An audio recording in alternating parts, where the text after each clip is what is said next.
ناظرین، یہ انتہائی ایک موذی مرض جسے ذیابیطس کہتے ہیں یا شوگر کہتے ہیں، یہ اور بے شمار امراض کی ایک وجہ بنتی ہے اس کی۔ اور میں نے ایک پوسٹ دیکھی، ڈاکٹر عبید علی ایک بڑا معروف اور بڑا ایک جید نام سائنس کا اور ادویات کے حوالے سے، تو میں نے پھر ان سے رابطہ کیا تو انہوں نے یہ خبر بتائی کہ یہ FDA جو ہے، فوڈ اینڈ ڈرگ اتھارٹی نے اس کو اپروو کر دی۔ ڈاکٹر صاحب، میرا پہلا سوال آپ سے یہ ہے کہ یہ کیا علاج ہے؟ اس تک ہماری رسائی کب ہوگی اس ملک کے لوگوں کی، کیونکہ کوئی 4 کروڑ کے قریب بتایا جاتا ہے کہ یہاں لوگ ہیں، اور کیا یہ دوا ہم یہاں اپنے طور پر بھی بنا سکتے ہیں؟ ڈاکٹر صاحب جی بہت شکریہ۔ یہ انسولین کی دنیا میں ایک انقلاب ہے، اور دوسرا سوال یہ کہ ہم تک کب رسائی ہوگی، یہ بہت دور ہے، کیونکہ یہ یقیناً بہت مہنگی ہوگی ابھی اس وقت امریکہ کے اندر، اور ہمارے یہاں جو بھی سہولتیں اویلیبل ہیں وہ ہم دوائیں بنانے کی سہولتیں نہ استعمال کر رہے ہیں اور نہ بنانے میں کوئی مخلص نظر آتے ہیں۔ ہمارے پاس جو پاکستان میں جو تقریباً 3 کروڑ سے زائد لوگ ڈائبٹیز کے مریض ہیں، تقریباً اگر کہہ لوں تو 3 کروڑ 30 لاکھ سے زائد، اور اس میں سے تقریباً 7 لاکھ لوگ وہ ہیں جو کہ ٹائپ 1 ڈائبٹیز ملائٹس کے ہیں۔ ٹائپ 1 کا مطلب یہ ہوا کہ وہ مریض جنہیں انسولین ہر حال میں چاہیے۔ اب انسولین جن کو ہر حال میں چاہیے انہیں ہم ٹائپ 1 ڈائبٹیز ملائٹس کہتے ہیں، اور اس کے لیے یہ ایک ایسی دوا پہلی بار یا ایسی سیلولر تھراپی اپروو کی ہے FDA نے، جو اس مسئلے کو حل کر رہی ہے۔ ڈاکٹر صاحب کیا میں ٹھیک سمجھاؤں کہ آپ یہ فرما رہے ہیں کہ شوگر کا پرماننٹ علاج آ چکا ہے اور ہر تیسرا پیشنٹ غالباً شوگر کا ہے؟ یہ تو ایک بہت اچھی خبر ہے، اور یہ ایک پیشنٹ پہ اس کا ٹریٹمنٹ میں کتنے اخراجات آتے ہیں، اور پاکستان کب تک توقع رکھی جا سکتی ہے کہ حکومت تو بڑا درد رکھتی ہے کہ پاکستان میں شوگر کے پیشنٹ کو بھی اللہ تعالیٰ صحت یاب کرے اس دوائی سے؟ میں ایک ایک کر کے جواب دے دیتا ہوں۔ پہلی بات تو یہ کہ واقعی یہی خبر ہے کہ جن لوگوں کی باڈی میں انسولین نہیں بنتا تھا، ان کا جین مسنگ تھا، تو ان کی باڈی میں انسولین بننا شروع ہو جائے گا۔ تو شوگر کا جو سب سے پہلا جو انسولین ڈیولپ ہوا تھا، یہ اگر آپ تھوڑا سا یاد کریں تو 1 صدی پہلے کی بات ہے، 1921 کی بات ہے، جب وہاں کینیڈا میں پہلی بار انسولین دریافت ہوئی تھی۔ آج پوری 1 صدی لگ گئی، اور اس صدی میں بھی پچھلے تقریباً اگر میں کہوں کہ 2021ویں صدی کے آغاز پر پہلی بار جو ہے وہ سیلولر تھراپی کا ٹرائل شروع کیا گیا، جو اب جا کے یہ اپروو ہوا ہے۔ لیکن شوگر کے مریضوں کو 2 حصوں میں ڈیوائیڈ کیا جاتا ہے۔ ایک مریض تو وہ جن میں انسولین بنتا ہی نہیں ہے، اور ایک وہ مریض جن میں انسولین تو موجود ہوتا ہے لیکن شوگر بڑھ رہا ہوتا ہے، وہ کنٹرول نہیں ہو رہا ہوتا ہے۔ تو پہلے مریض کو ہم ٹائپ 1 ڈائبٹیز مریض کہتے ہیں، اور ان کو انسولین دینا ضروری ہوتا ہے۔ تو جن کو انسولین دینا ضروری ہوتا ہے، جن کے پاس انسولین بنتا نہیں ہے، ان کے لیے یہ علاج جو ہے وہ دریافت ہو چکا ہے۔ ہمارے ملک میں آنے کے لیے جناب جی ہماری جو یونیورسٹیز ہیں، ہماری جو انڈسٹریز ہیں، ہماری جو ریگولیٹری اتھارٹی ہے، تینوں کو اپنا مائنڈ سیٹ چینج کرنا پڑے گا، اور جہاں ہم را مٹیریل امپورٹ کرتے ہیں وہاں ہمیں کچھ ٹیکنیکل لوگ بھی امپورٹ کرنے پڑیں گے، ٹیکنیکل اساتذہ بھی امپورٹ کرنے پڑیں گے جو سائنس کی سچائی تک جانے کی صلاحیت رکھتے ہوں، اور سہولتیں تو ساری دستیاب ہیں۔ میرا جو اندازہ ہے وہ امریکہ میں دوائیاں چونکہ بہت مہنگی ہوتی ہیں، اور وہاں پر جین تھراپی مستقل آ رہی ہے۔ ابھی آپ دیکھیے 29 جون کو جب ہم یہاں پہ بقرعید منا رہے تھے، امریکہ میں ہیموفیلیا کا علاج آیا ہے، اور ہیموفیلیا کا علاج بھی اسی تقریباً ایسے ہی جین تھراپی سے آیا ہے۔ اس کی قیمت جو رکھی ہے وہ 90 کروڑ روپے پاکستانی بنتی ہے۔ لیکن اس کے کیس میں یقیناً چونکہ 5 سال تک انہوں نے دیکھا انسولین کی ضرورت نہیں پڑے گی، تو 5 سال تک جو انسولین کی کاسٹ بنتی ہے اس لحاظ سے یہ کاسٹ لگائیں گے، اور میں سمجھتا ہوں پاکستانی 1 ملین کی یہ پرائس رکھیں گے وہاں پر۔ یعنی 10 لاکھ کی ایک ڈوز ہوگی ڈاکٹر صاحب، آپ یہ کہہ رہے ہیں، اور ایک ہی ڈوز ریکوائرڈ ہوگی اس کی؟ اچھا، امریکہ میں نا وہ بیسکلی تھراپی پر بات کی جاتی ہے، چاہے 1 ڈوز ریکوائرڈ ہو یا کسی کو 3 ڈوز ریکوائرڈ ہو، وہ میرے اندازے کے مطابق تقریباً پاکستانی 1 ملین روپیز کی ہوگی، چونکہ یہ امریکہ ہے۔ اگر یہاں پہ بنانا شروع کر دیں، اس پہ کاسٹ بننے پہ کوئی کاسٹ بہت نہیں آئے گی سوائے انٹلیکچوئل ایبیلٹی کے، کیونکہ اس کا را مٹیریل جو ہے وہ پینکریاز ہے کسی صحت مند آدمی کا جس میں انسولین بنانے کی صلاحیت موجود ہے۔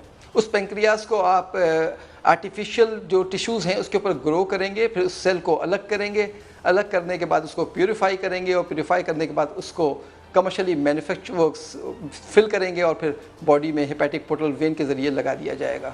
اچھا، ایک اور بات ڈاکٹر صاحب، ایک تو یہ کیا یہ 1 ٹائم ڈوز لائف ٹائم کے لیے کافی ہوگی، یا یہ دوبارہ بھی ریپیٹ کرنی پڑے گی؟ جو ریزلٹس آئے ہیں 30 لوگوں کو آپ نے بتایا تھا، جس میں سے 22 کلی طور پر صحت یاب ہو گئے تھے، اگر میں غلط نہیں سمجھا، اور اگر یہاں ہمارے پاس فیسلٹی موجود ہے اس دوائی کو ڈیولپ کرنے کے لیے ڈاکٹر صاحب؟ جی دونوں بات الگ کر لیتا ہوں کہ پہلی بات جو تھیوریٹیکل تو یہ صحیح ہے کہ ایک ڈوز کے بعد دوسری ڈوز کی ضرورت پیش نہیں آئے گی، یا ایک تھیراپی کے بعد جب وہ انسولین بننا شروع ہو جائے، یہ بات سامنے سمجھ میں آتی ہے، اور یقیناً امریکی گورنمنٹ کمپنی کو پابند کرے گی کہ اگر وہ بننا شروع نہیں ہو تو پھر وہ یقیناً اس کی کاسٹ وہ واپس کرے گی، یہ میں یقین سے کہہ سکتا ہوں۔ دوسری جو بات یہ ہے کہ پاکستان میں بننے کے لیے دیکھیے سب سے اہم جو را مٹیریل ہے نا وہ ہیومن بینگ ہے، جو پروفیشنلی ڈیولپ ہو، پروفیشنلی ایجوکیٹڈ نہ ہو، ڈیولپڈ ہو، وہ ایکسپیرینس رکھتا ہو، احساس کو سمجھتا ہو، سائنس کو سچا سمجھتا ہو۔ سب سے بڑی رکاوٹ ہمارے پاس پاکستان میں جھوٹی سائنس کی ہے اور خواہ مخواہ کے وقار کی ہے۔ سارے انسٹرومنٹ پرویز مشرف صاحب کے زمانے میں پاکستان کے تمام بڑے بڑے انسٹیٹیوٹ کے اندر مولکولر بایولوجی کے ڈپارٹمنٹ کھولے گئے تھے، بایو ٹیکنالوجی کے ڈپارٹمنٹ کھولے گئے تھے، اور وہ تمام ڈپارٹمنٹ تمام لیٹسٹ اکوپمنٹ سے اکوپ تھے۔ اب جو ڈرگ ریگولیٹری اتھارٹی ہے اس کو اپنا مائنڈ سیٹ چینج کرنا پڑے گا کہ آپ کی اتھارٹی کے اندر انجینئرس رکھے جائیں جو اس وقت انوویشن ہو رہی ہے اس کو سمجھ سکیں۔ آپ کی ریگولیٹری اتھارٹی کے اندر مائکرو بایولوجسٹ رکھے جائیں جو مائکرو بایولوجی کو سمجھ سکیں، مولکولر بایولوجسٹ رکھے جائیں۔ یہ بہت اہم معاملہ ہے جو ڈریپ کے اینڈ کے اوپر مسنگ ہے۔ سملرلی جو آپ کی کمپنی ہے اس کے اینڈ پہ مسنگ ہے کہ ان کی جو انداز ہے مینوفیکچرنگ کا، وہ ٹیبلٹ بنانے کا انداز اور بایولوجیکل بنانے کے انداز میں زمین آسمان کا فرق ہے۔ اس میں ہمیں بہت 1000 گز کی جگہ اور 1 ایکڑ کی جگہ نہیں چاہیے ہوتی ہے، اس میں ہمیں کنٹرولز چاہیے ہوتے ہیں، اور کنٹرول پروڈکٹ جو آپ کا سبسٹنس ہے اس کی ایکسٹریکشن کے اوپر، اس کی پیوریفیکیشنز کے اوپر، اچھا ڈاکٹر صاحب یہ فرمائیے گا ایک بار سوال رہ نہ جائے، یہ ٹائپ 2 جو شوگر ہے یہ بھی بہت زیادہ ہے، اس میں بھی یہ ممد و معاون ثابت ہوگا اس کے علاج کے لیے بھی؟ یقیناً یہ اسی طرف قدم ہے۔ دیکھیے جب ایک بار یہ طے ہو جائے کہ آپ اس جین کے اوپر قابو پا سکتے ہیں جو جین انسولین کو ریلیز کرتا ہے اور شوگر کو ریگولیٹ کرتا ہے، تو آپ نے تو مین انجن پہ قابو پا لیا۔ پھر جس نے جہاز پہ قابو پا لیا اس کے لیے کار پہ قابو پانا کوئی بہت بڑا مسئلہ رہ نہیں جائے گا۔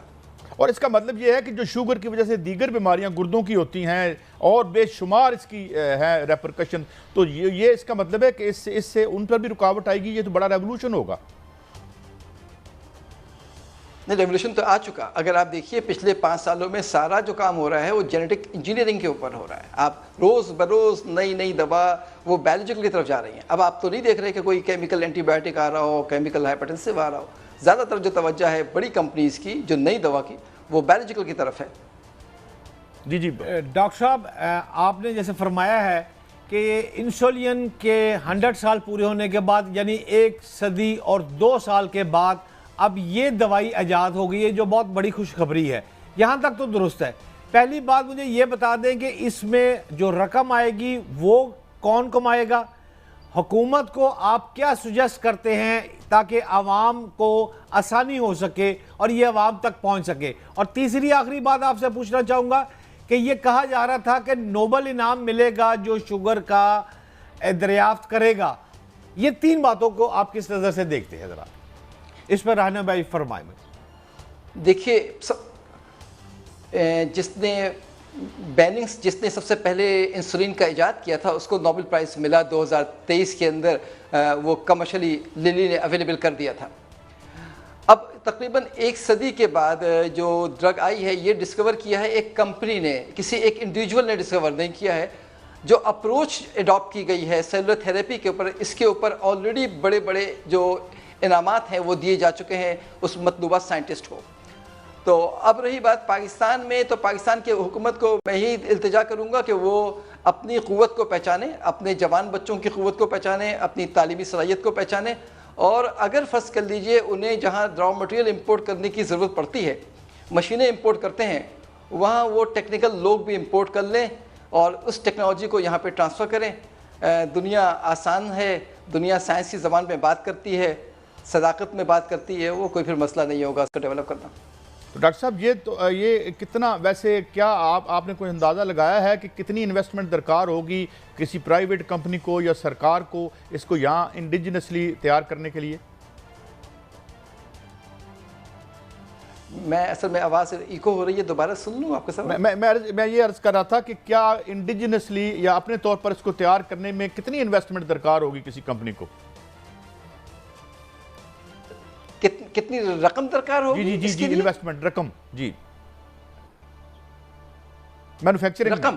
دیکھیے آلریڈی پاکستان کے اندر جو مولکولر بایولوجی کے ڈپارٹمنٹس موجود ہیں اور تمام یونیورسٹی کے اندر بایو ٹیکنالوجی اور مالیکولر بایولوجی کے ڈپارٹمنٹس موجود ہیں،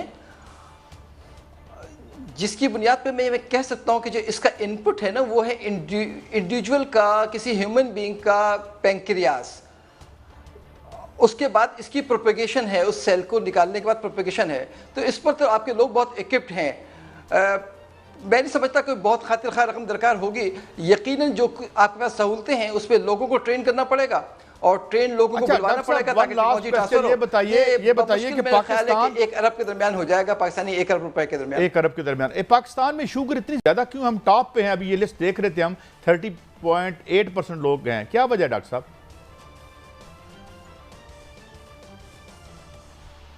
شاید میری آواز ان تک نہیں پہنچ سکی ڈاکٹر صاحب. بہت شکریہ ڈاکٹر صاحب.